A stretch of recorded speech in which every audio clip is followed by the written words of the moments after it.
Welcome back and happy Friday.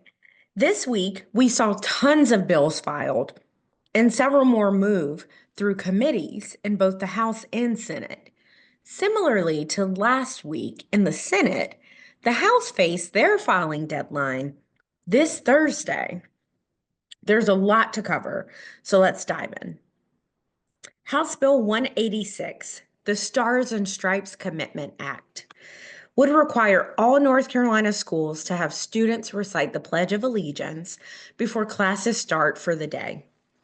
House Bill 186 passed the Education K through 12 Committee Tuesday, March 4th, and its next stop is the Judiciary 1 Committee. Then there was House Bill 274, Foster Care Services and Funds, which would appropriate $5 million to Crossnor Communities for Children to further provide services for children in foster care, specifically in Winston-Salem and Hendersonville. House Bill 274 passed its first reading Wednesday, March 5th, and has been assigned to the Appropriations Committee. We also saw House Bill 301, Social Media Protections for Minors Under 16. This bill would prohibit children 14 and younger from having a social media profile. It further would allow 15 and 16-year-olds to have social media profiles, but only if their parents consented. The bill also includes heavy fees for those who may violate this bill should it become law.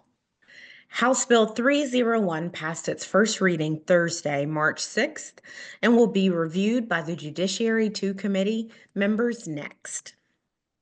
Senate Bill 55, Student Use of Wireless Communication Devices, is a bill that's been forecast for a while, and it would ban cell phones in schools during instruction time.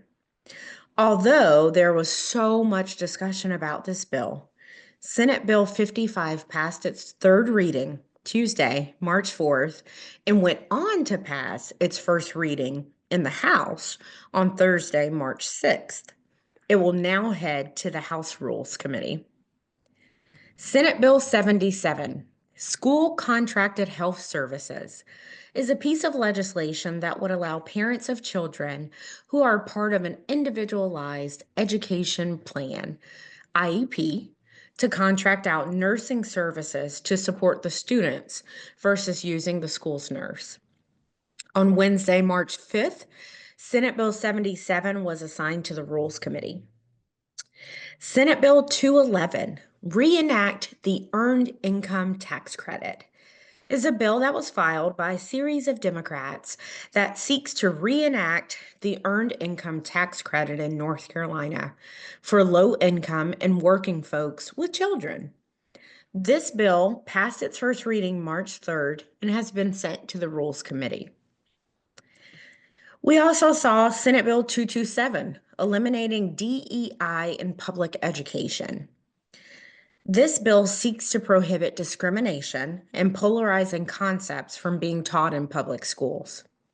Such concepts include treating a student differently, either for the student's advantage or disadvantage, the history of an ethnic group, should the public school unit not endorse said history, and amongst other things, that one race or gender is superior to another. Senate Bill 227 passed the Rules Committee Thursday, March 6th, and it will now head to the Senate floor for a full chamber vote. Lastly, we saw Senate Bill 238, Edgecombe and Pitt County School Nurses. This bill seeks $530,000 in recurring funding to provide a full-time school nurse for each public school in Edgecombe and Pitt counties. Senate Bill 238 passed its first reading Thursday, March 6th, and the next stop on its path is the Appropriations Base Budget Committee. That was a lot, right? I know. But remember, this is just a snippet of the many bills we're tracking and analyzing. And if you want to see all of the bills we're following, be sure to access our legislative tracker. As always, thank you so much for all that you do for North Carolina families and children. You know the drill. Say it with me. Make it a great one, y'all.